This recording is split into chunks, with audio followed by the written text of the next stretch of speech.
Everest is hot right now. They have great rates, great incentives, and a nice e-app with 4 different signature methods. So if you aren't writing e-apps yet, why not? You've probably heard it's quicker to use e-apps and your apps get approved much faster as well.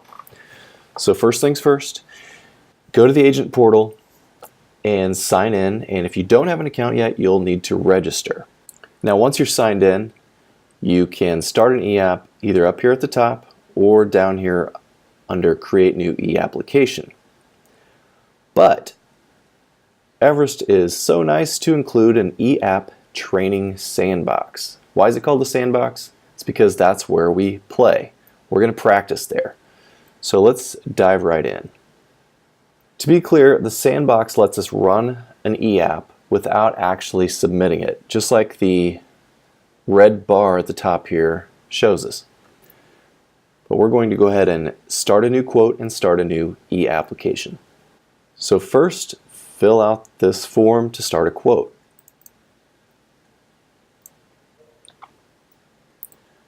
Okay, we get our plan results. We can choose from plans A, C, D, F, G, and N. We're going to go with plan G. And this is where we start the e-app. Once you have that filled out, hit continue. And we'll continue with some basic Medicare information.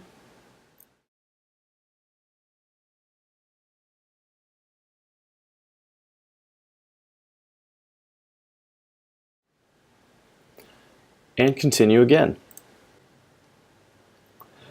Now as this screen loads, notice over on the left there are several tabs. We're going to go through each one of these and be on the lookout. If we run into an error, instead of a check mark, there will be a little icon letting us know there's an error. So really, you can't screw this up. It's going to walk you right through things. So now let's go ahead and check no, if appropriate. Now the last question about medications, most likely your client will have medications, so you'll hit yes and add a new drug. I'm going to skip this in the interest of time, but all you would do is type in the name, prescription date, and so on. Nothing new here. And continue. Okay, here's the replacement info. Again, I'm clicking no just to save some time.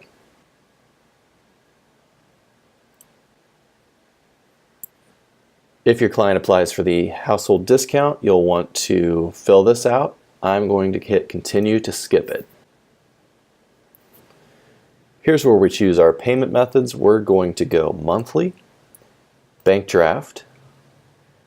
We'll use the effective date, and from here you can choose which day of the month the bank draw comes out, and you can do custom if you like.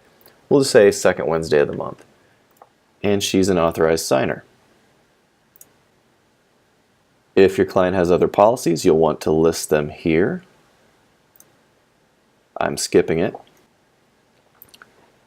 And finally, we are to the signature options. So there are 4 of them: electronic signature, signature pad, which in most cases this means you're going to sign with a mouse, a voice signature, which is over the phone, or you can do a wet signature. So let's go through these options. Next to each button explains how that option is used. If your client wants to do an electronic signature, they need an email address. Press the button. This is where you'll enter your client's email address. It should already be in there because we've started the e-app. Just simply attest that you're the agent of record and hit continue. Now, this set of screens in the sandbox area is just showing us what our client is going to see. So they will get an email, it will contain a link, and when they click that link, it will bring them here, where they'll enter their user ID or policy number. So their user ID is their email address. And the reason you're seeing all this is you need to be aware of the steps involved so that if they get confused, you need to be able to walk them through it. Once they enter their email address, they'll hit continue, which will ask them to create a profile. So again, their email address will be here. They'll need to fill in their date of birth, their telephone number, and to create a password.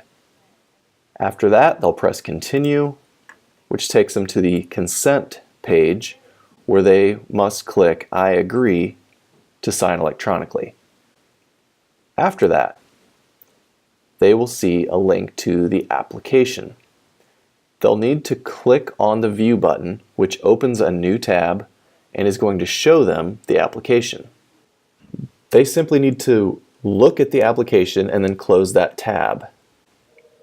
After they do that, the status will turn green, saying that it's been reviewed. Then they are able to press continue. The next step is to actually sign the documents. All they have to do is press the button. Then this pops up, says that the application is being reviewed, and at that point it's in the underwriter's hands. So assuming the policy gets approved, they will email your client.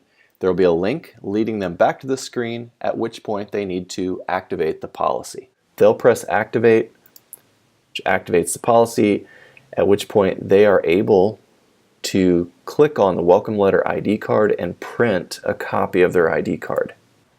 If your client's sitting with you and you'd like to do the signature pad option, that basically means they're going to sign with a mouse. We'll press that button, and the first thing you'll see is the agent signature. This is where you, as the agent, sign your name.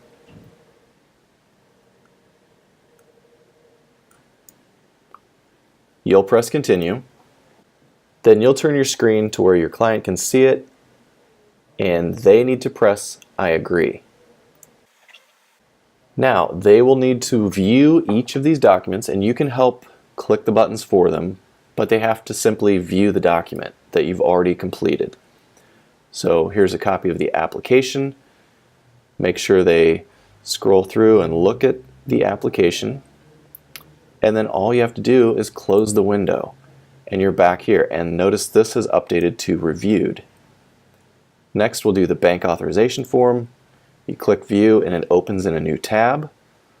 Make sure they see it. Same with the Illinois checklist. If you're in Illinois,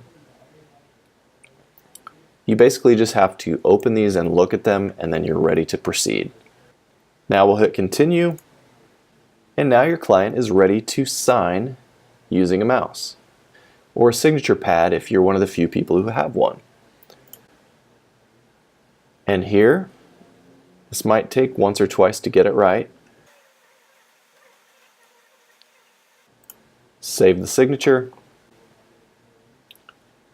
And they haven't signed yet, they've only provided their signature. So the last step is to press Sign Documents. Now let's say your client wants to use a voice signature. Maybe you're selling over the phone and this is the simplest option, and in a lot of cases it will be. So we'll click on Voice Signature, and you'll attest that you're the agent and that you have explained to your client that they will get a phone call. Some of this info will be re-reviewed. They're going to read some disclaimers and authorization language, and they may be required to do a little more underwriting over the phone. The next section is how they want to be called. No preference means they could call anytime, or they can choose a date and time, and that opens up this box, this menu where they can choose any day and any block of time. So if they choose May 8th between 11 and 12 Eastern, and be sure to note that that's Eastern, so you want to have an idea of what time zone your client is in if it's not Eastern. Or the other option is that you can have your client call in to the underwriters, and after you hit this button, it will provide a number and extension for them to call. Okay, so that is phone signature. Now let's say your client wants to wet sign. So what we'll do is hit Print Documents. We'll have the policy mailed to us.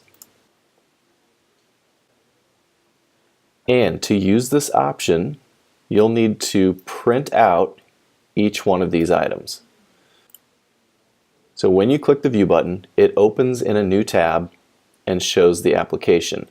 Now, this next step depends on which web browser you're using. I'm using Google Chrome, but you might be on Safari, Firefox, Internet Explorer, hopefully not, or Microsoft Edge. So usually you're going to have a print button somewhere where you can always go to the File menu and choose Print, or you can hit Control P on Windows or Command P on a Mac. So I'm going to hit Print. That prints out the document, at which point I'll have my client wet sign it. Everything else is filled out. We've already gone through all these questions. All we need to do is collect signatures. So once it's printed, have your client sign their name and date it, and you'll do the same. So we'll go through each one of those documents, print it out, and sign it.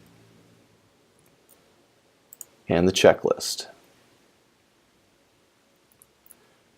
Okay, and once you're ready, you can either mail that in, fax it in, or back on the main screen there's an Upload Documents link that allows you to scan the document that's already been signed and upload it electronically back into Everest's portal. That's wet signatures. So there you go. Be sure to practice once or twice before you try this with a client. That is the Everest e-app. Thanks for watching.